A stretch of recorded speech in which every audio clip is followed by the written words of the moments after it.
The growing rift inside the GCC is expected to add another layer of difficulty to the Arab League's struggle to find common ground over regional crisis at a summit in Kuwait today. Let's see what the media is saying.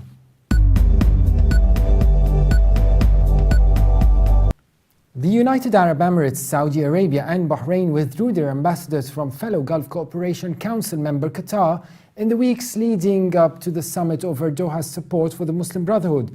Hugh Naylor writes in the Emirati newspaper The National. Naylor says the diplomatic fallout, unprecedented for the GCC, adds to the 22-member group's well-known discord over Egypt, the 3-year-old civil war in Syria and the conflict in Lebanon and Iraq.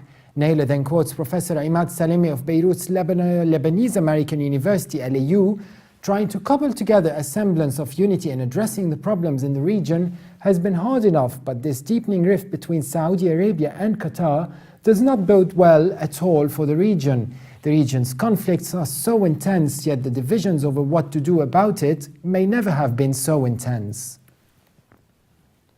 Fadel Jawad, an Arab League spokesperson, said the summit, which closes tomorrow on Wednesday, will include a special session to discuss clearing the atmosphere and compromises.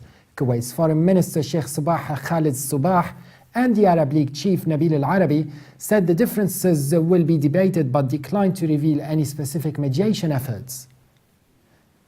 The summit will also debate a new counter-terrorism pact tabled by Egypt amid reports that Cairo and Riyadh could press other member states to declare the Muslim Brotherhood a terrorist organization.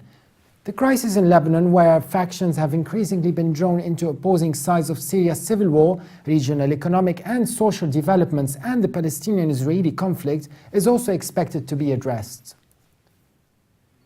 Meanwhile, Theodore Karasik, the director of research and consultancy at the Dubai-based Institute of Near East and Gulf Military Analysis, called the summit the greatest opportunity for the Arab League to show that it can pull together in the face of a changing region, but they have not been able to do so. As a result of such low expectations for actions, he said, there's a very good question about how serious the GCC states see the Arab League right now. Naylor explains that with possessing vast oil wealth, the GCC states wield enormous political and economic leverage that Washington and Europe hope will forge a somewhat united policy to address crises across the region. But rather than aiming for unity, the GCC countries, Saudi Arabia and Qatar in particular, appear more divided now than they have in years. Middle Eastern analyst at the International Institute for Strategic Studies, Emil Hkayem, says today is difficult to argue that the Gulf can be the backbone of regional initiative. There are concerns where all of this is going. Naylor's piece at the National continues. On the one hand, Saudi Arabia and the UAE have supported the interim government in Egypt after the military removed Mohammed Morsi as president in July. Mr. Morsi is a member of the Muslim Brotherhood, which the UAE, Saudi Arabia and Bahrain consider a fundamental threat to regional stability.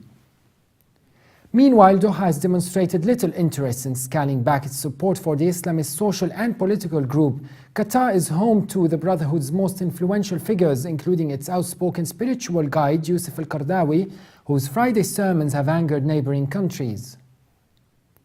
The National continues by depicting anonymously a Western analyst and advisor to a GCC country who said the standoff over the Brotherhood could escalate into sanctions being brought against Doha.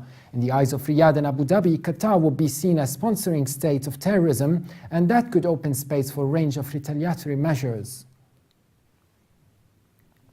And in conclusion, Naylor closes by warning all of that may set the stage for further gridlock in Kuwait over how to address the region's crisis. And joining us today is British politician Lee Jasper. Thank you very much for entertaining our call while you were travelling today. No problem. The National newspaper depicts the diplomatic fallout unprecedented for the GCC, a discord over Egypt, the 3-year-old civil war in Syria and the conflict in Lebanon and Iraq. Mr. Jasper, do you think this will weaken the role of Saudi Arabia, especially as a leader in the Arab world, in the world of diplomacy, and boost the power of Qatar, who is now enjoying better relations with the West?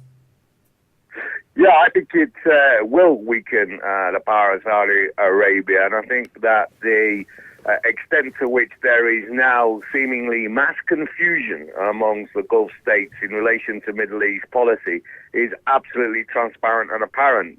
Aggravated and instigated by the unhelpful interventions of the West, what we see is the natural byproduct of a chaotic foreign policy by Western agencies being played out in the region and having a subsequent effect on Arab nations from Saudi Arabia to Qatar, some of whom are benefiting and some of whom are, frankly, losing their sphere of influence in the region. Sure. Doha has demonstrated little interest in scaling back its support for the Islamist social and political group and the Muslim Brotherhood, for example. Why, in your opinion, is Doha empowering Islamists around the world, be it Mali or the Middle East and specifically Syria? Of course, with the green light of the West, if you would agree, I'm not sure. Can we say that the West cannot afford to finance these Islamist groups and has a deal where Qatar would do that, and in return Qatar would get concessions in the Middle East?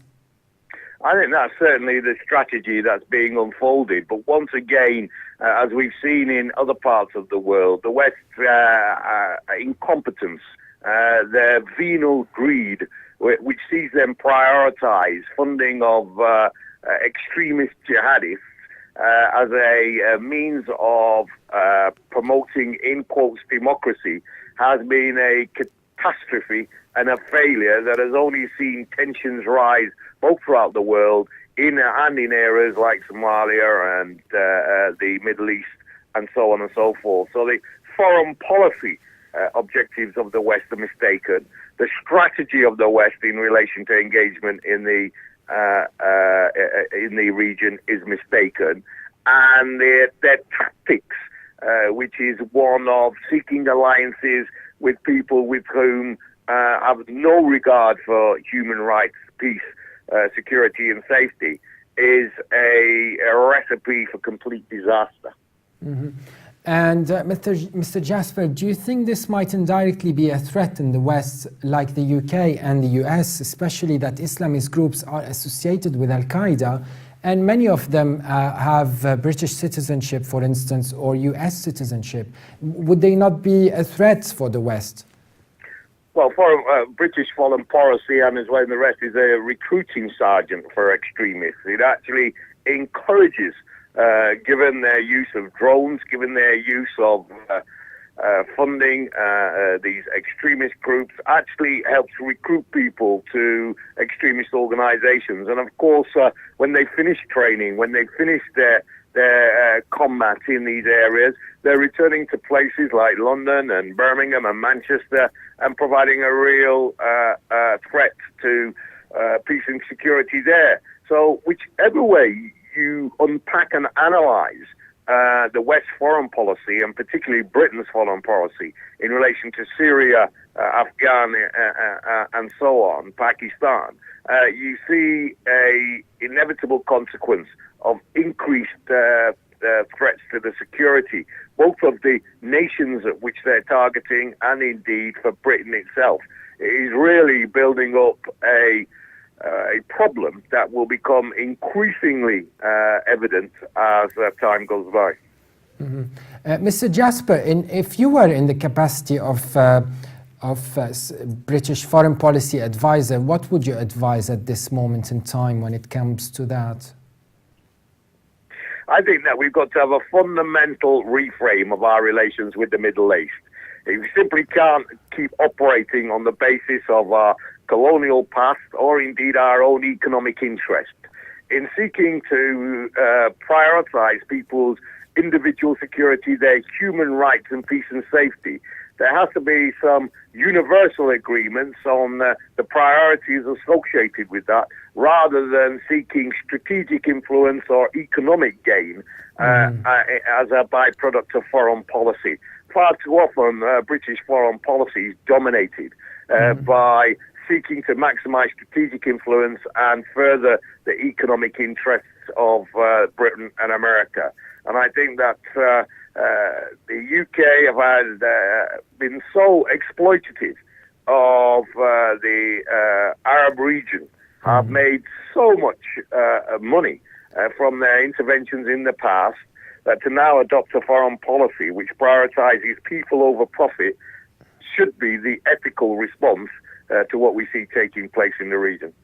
But Qatar has been very generous with European countries and specifically with England and London, even more precisely, during the 2008 banking crash in London. So, like you said here, could you elaborate more? When you mentioned economic priorities when it came to foreign policy, are you suggesting Qatar's economic aid to the UK?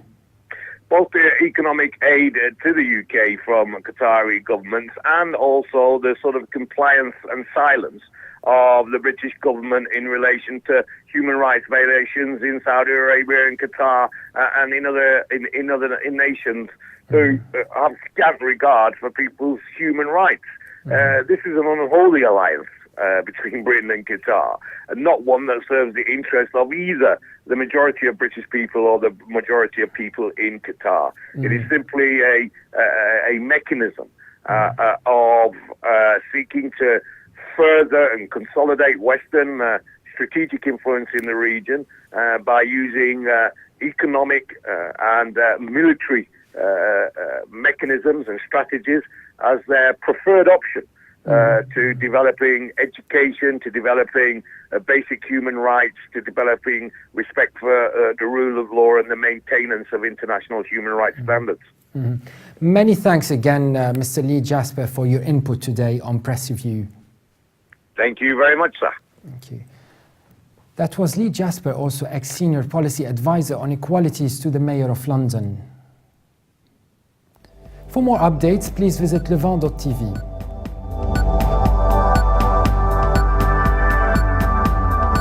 Thanks for watching and bye for now.